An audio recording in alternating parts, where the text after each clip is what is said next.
Hello dear students, welcome to my YouTube channel. Today we will study the morphology and anatomy of Selaginella, a club moss which is prescribed in the syllabus of BSc first semester botany. First of all, we will write about its systematic position, its phylum Pteridophyta, division Lycophyta, subdivision Lycopsida, order Selaginellales, family Selaginellaceae, and the genus is Selaginella. The habit and habitat. It is cosmopolitan in distribution and about 700 species are found all over the world, out of which more than 70 species are found in India.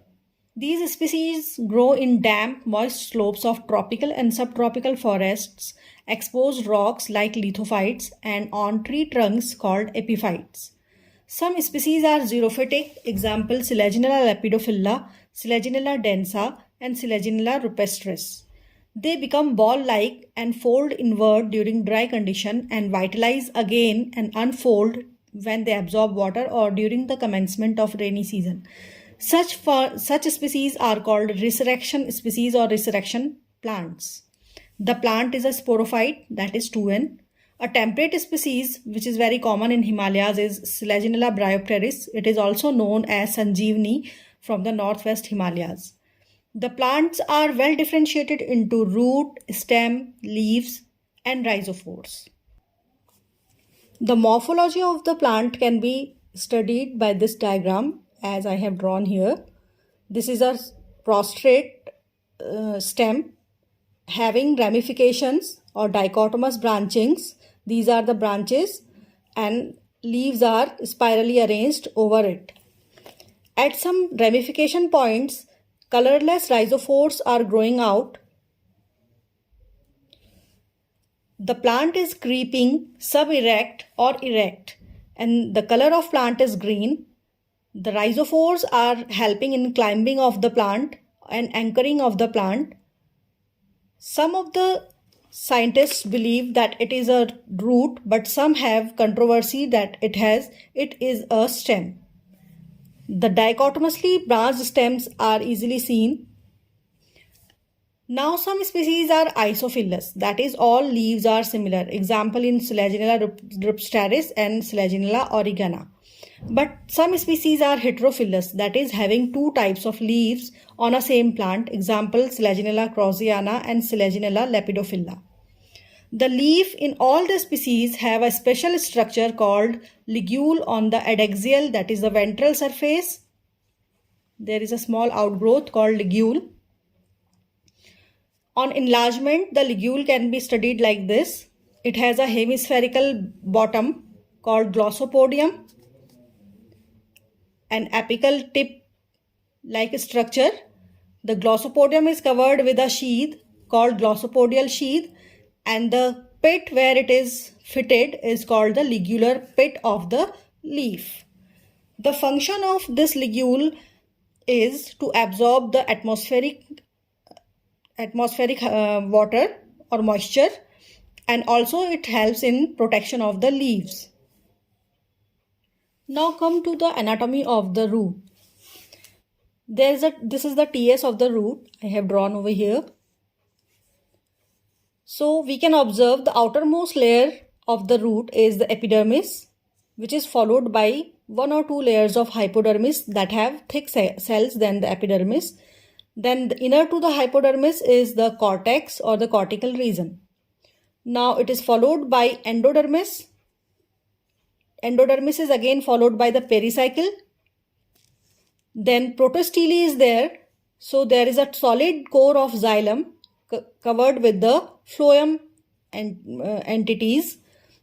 The xylem is exarch, that is protoxylem at periphery and metaxylem at the center. This xylem is embedded into the phloem. In the roots, the epidermis, over the epidermis, we can also observe the root hair which help in absorption of water. So the root has a simple structure. Now come to the rhizophore of the Selaginella. These rhizophores are colorless structures that I have told you that they grow at the ramification points. According to Von Teigen and Harvey Gibson, They consider it as a root because it is positively geotropic, colorless, it doesn't have photosynthetic elements, pigments, and it does not have leaves. So they, according to them, it is a root. But its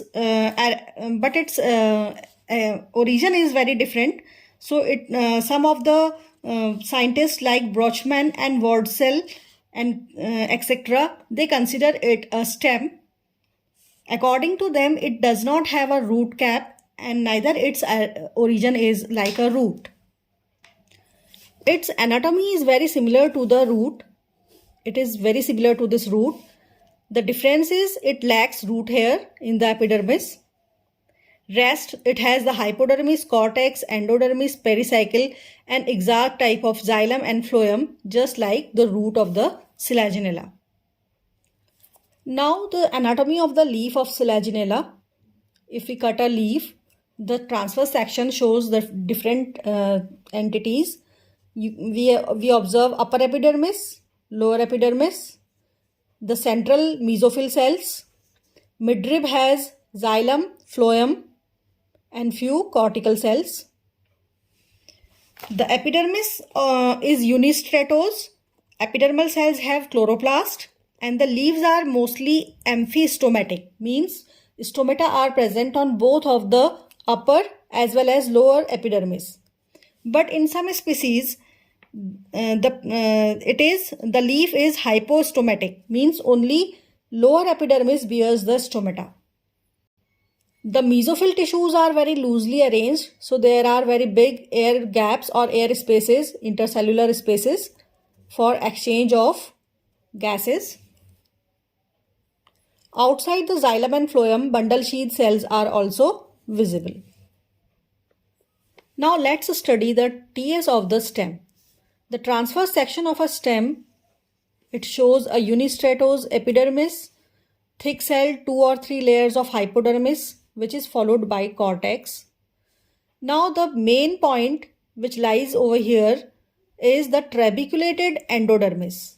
The endodermis is trabeculated and it has Casparian strips also. The trabecules, these are the trabecules. Between the trabecules, there are air gaps, air spaces. Now this trabeculated endodermis is followed by the pericycle, then by phloem. Outside there are protoxylem and in the middle there is metaxylem, that is exarch condition. If the stem bear a single stele, then the condition is called a monostelic condition. Single stele is present, the xylem is surrounded by phloem and such type of bundle, stele, it is a single one in the stem, so it is a monostelic condition. If there are two steles, as I have drawn over here, two stele in a stem, running in a stem, then it is called a bistele in Selaginella, bistelic condition. It can be a polystele also. Here I have drawn a polystelic TS of the stem. It shows 1, 2, 3 steles, protosteles within a same stem. In the Selaginella species, the xylem is composed of tracheids but lacks vessels, and the phloem is composed of sieve tubes but lacks companion cells. In xylem, the protoxylem has annular and lamellar thickenings in the tracheids, and the metaxylem has scalariform thickenings in the vessels in the tracheids. So in this lecture, we have studied the anatomy and morphology of Selaginella, and in the next lecture, we will continue with the reproduction in Selaginella, in which we will study the heterospory, the strobilus, and the seed formation habit of the Selaginella. Thank you.